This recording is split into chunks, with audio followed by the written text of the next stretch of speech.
निहालपुर गांव एक शांत और सीधा सादा गांव, जहां एक किसान रघु अपनी बेटी के साथ रहता था। गंगा की मां का देहांत उसके बचपन में ही हो गया था। रघु ने अपनी जिंदगी की सारी खुशियां त्याग दी ताकि वो गंगा को पाल पोस कर बड़ा कर सके। दूसरी शादी का ख्याल तक नहीं लाया, क्योंकि उसके लिए उसकी बेटी ही उसकी पूरी दुनिया थी।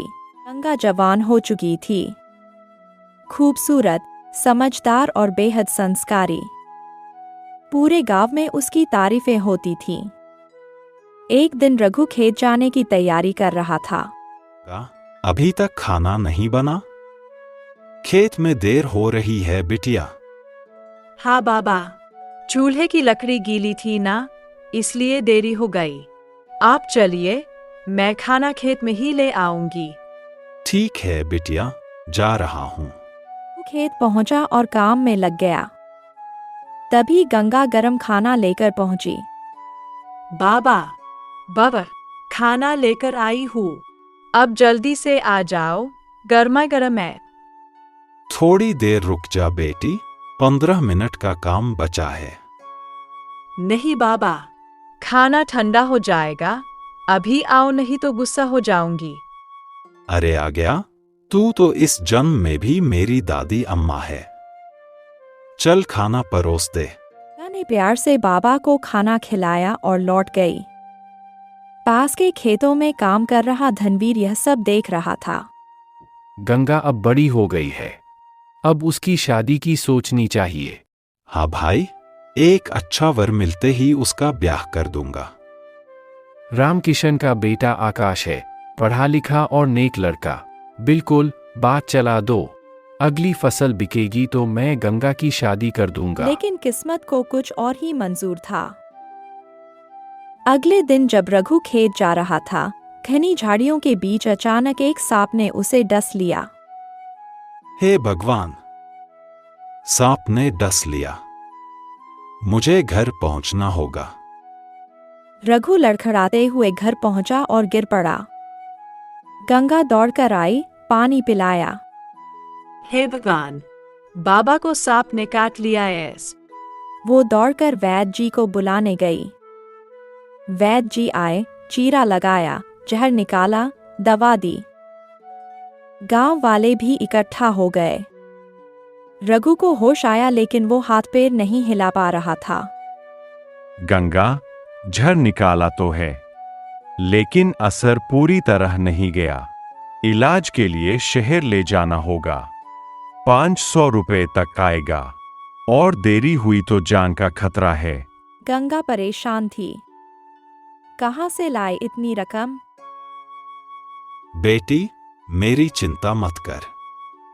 बस तुझे अच्छे घर भेजना चाहता था। गंगा ने आकाश से मिलकर सब बताया। आकाश ने उसका हाथ थामा। गंगा, चिंता मत करो, 2 दिन दो, मैं पैसों का इंतजाम करूंगा। वो घर पहुंचा, अपने माँ बाप को सब बताया और अपने घर को गिरवी रखने का फैसला किया। पिताजी, मैं जमींदार से पैसे लूंगा, घर गिरवी रखूंगा, लेकिन गंगा के बाबा का इलाज कराऊंगा। आकाश कागज लेकर करण सिंह जमींदार के पास पहुंचा। ठीक है आकाश, 50,000 दूंगा। 4 महीने में ब्याज सहित 60,000 वापस करना होगा। आकाश पैसे लेकर दौड़ते हुए गंगा के घर गया। गंगा, ये रहे पैसे, आज ही बाबा को शहर ले चलते हैं। गंगा और आकाश रघु को इलाज के लिए शहर ले गए। दूसरी ओर जमींदार को सच्चाई पता चली तो आग बबूला हो गया। 4 महीने बाद आकाश ने मेहनत से पैसे कमाए, शहर में वड़ा पाव की दुकान चलाई और 60,000 इकट्ठे कर लिए। वो गांव लौटा और सीधा जमींदार के पास पहुंचा। जमींदार जी, आपके पैसे ब्याज सहित लौटाने आया हूं।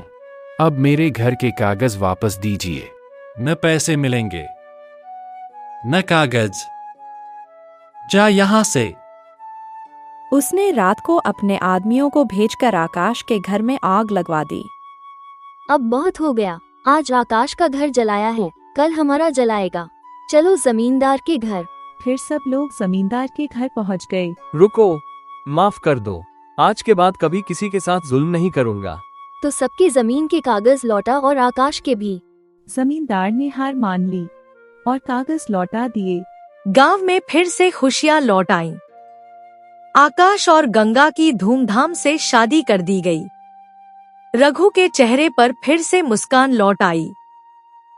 इस कहानी से हमें यह सीख मिलती है कि सच्चा प्यार, हिम्मत और ईमानदारी मिलकर किसी भी मुश्किल को जीत सकते हैं और जुल्म चाहे कितना भी बड़ा क्यों न हो, एकजुटता और इंसानियत की ताकत के आगे हार ही जाता है।